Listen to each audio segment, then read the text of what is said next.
Mid-Year, Book 6 of 2920, by Karlovac Townway. The 2nd of Mid-Year, the year 2920, Balmora, Morrowind. The Imperial army is gathered to the south, said Kassir. They are a 2 weeks' march from Al-Duval and Lake Coronati, heavily armored. Vivek nodded. Al-Duval and its sister city on the other side of the lake, Al-Marak, were strategically important fortresses. He had been expecting a move against them for some time. His captain pulled down a map of southwestern Morrowind from the wall and smoothed it out, fighting a gentle summer breeze wafting in from the open window. "They were heavily armored, you say?" asked the captain. "Yes, sir," said Kassir. "They were camped out near Bethel Grey in the Heartland, and I saw nothing but ebony, dwarven and daedric, fine weaponry, and siege equipment." "How about spellcasters and boats?" asked Vivek. "A horde of battle mages," replied Kassir, "but no boats. As heavily armored as they are, it will take them at least 2 weeks, like you said, to get from Bethel Grey to Lake Coronati." Vivek studied the map carefully. They'd be dragged down in the bogs if they tried to circle around to Al-Marak from the north, so they must be planning to cross the straits here and take Al-Duval. Then they'd proceed around the lake to the east and take Al-Marak from the south. "They'll be vulnerable along the straits," said the captain, "provided we strike when they are more than halfway across and can't retreat back into the Heartland." "Your intelligence has once again served us well," said Vivek, smiling to Kassir. "We will beat back the Imperial aggressors yet again." The 3rd of Mid-Year, the year 2920, Bethel Grey, Cyrodiil. "Will you be returning back this way after your victory?" asked Lord Bethal. Prince Juliak barely paid the man any attention. He was focused on the army packing its camp. It was a cool morning in the forest, but there were no clouds. All the makings of a hot afternoon march, particularly in such heavy armor. "If we return shortly, it will be because of defeat," said the prince. He could see down in the meadow the potentate Versailles Shahi paying his lordship's steward for the use of the village's food, wine, and whores. An army was an expensive thing, for certes. "My prince," said Lord Bethal with concern, "is your army beginning a march due east? That will just lead you to the shores of Lake Coronati. You'll want to go southeast to get to the straits." "You just make certain your merchants get their share of our gold," said the prince with a grin. "Let me worry about my army's direction." The 16th of Mid-Year, the year 2920, Lake Coronati, Morrowind. Vivek stared across the blue expanse of the lake, seeing his reflection and the reflection of his army in the cool blue waters. What he did not see was the Imperial army's reflection. They must have reached the straits by now, barring any mishaps in the forest. Tall, feather-thin lake trees blocked much of his view of the straits, but an army, particularly one clan in slow-moving heavy armor, could not move invisibly, silently. "Let me see the map again," he called to his captain. "Is there no other way they could approach?" "We have sentries posted in the swamps to the north, in case they're fool enough to go there and be bogged under," said the captain.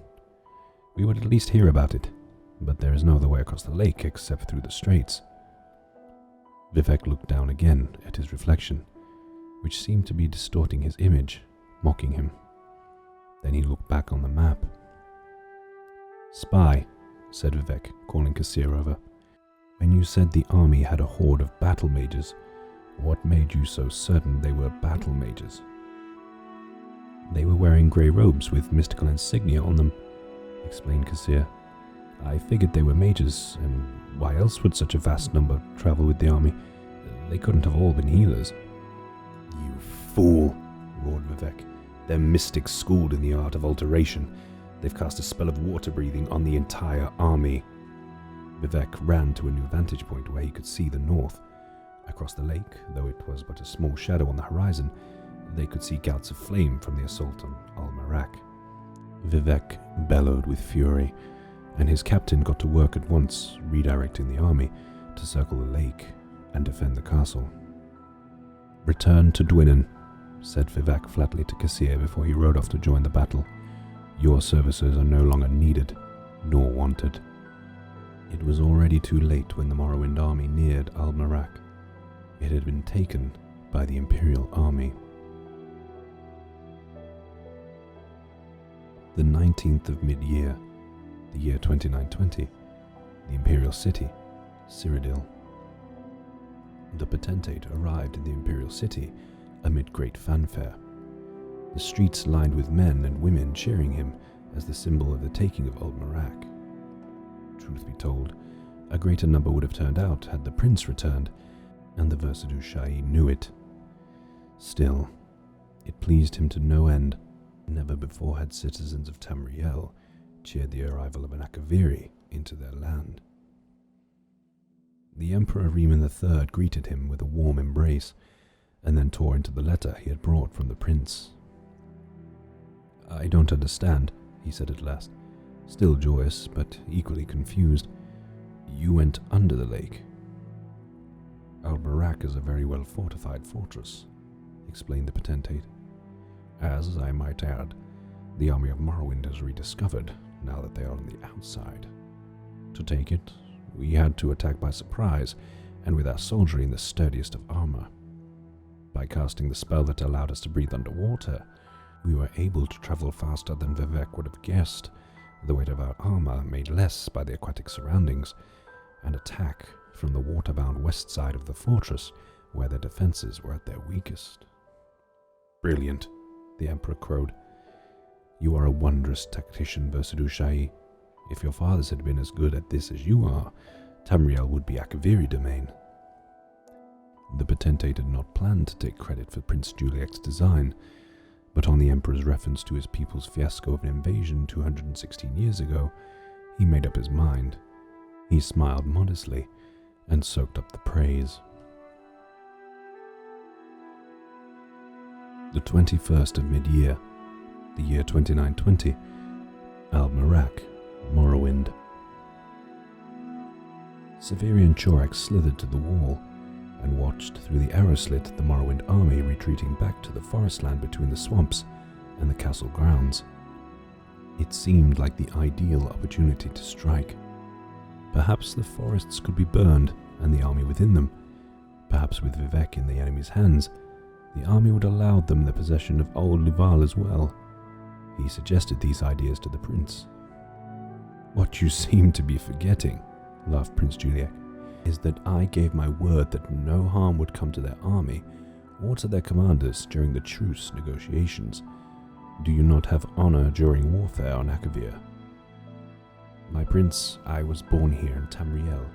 I have never been to my people's home," replied the snake man. "But even so, your ways are strange to me. You expected no quarter, and I gave you none when we fought in the Imperial Arena 5 months ago." "That was a game," replied the prince, before nodding to his steward to let the Dunmer battle chief in.